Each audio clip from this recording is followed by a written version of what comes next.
All right, so Gemini, Sag, polarity. If you have this in the top three positions of your chart, or if you're dealing with somebody who has this in their chart. So the number one thing for both parties is to have a sense of humor. Humor is king here, all right? The person who has the polarity of Gemini, Sag, it's highly likely they're gonna have a very good sense of humor, and they're gonna make a joke out of almost everything and keep everything relatively light. Now, there can be a heaviness to them as well when they get into their polarizing ways, right? Because you're still dealing with a polarity, and anytime you're dealing with a polarity, it's gonna be hard. But the Gemini Sag is the most fun polarity, if I can say that. It's the lightest polarity, if I can say that. And a sense of humor is king. All right. The next thing is spontaneity. All right. They need a lot of spontaneity, so you have to be able to be spontaneous.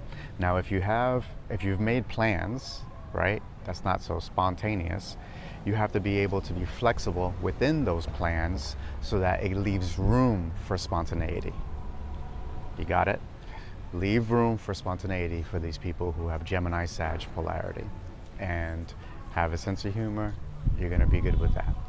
The next one is, in relationships, it's important that these people feel free. All right?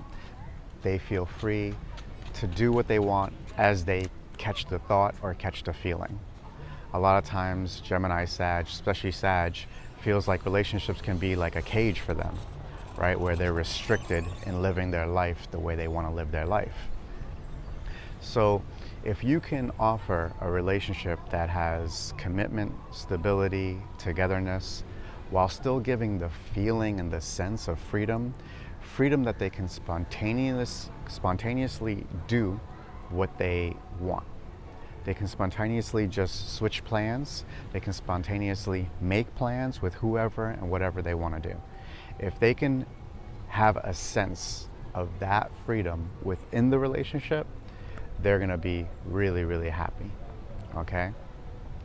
Last but not least, you got to really know how to keep things light. All right?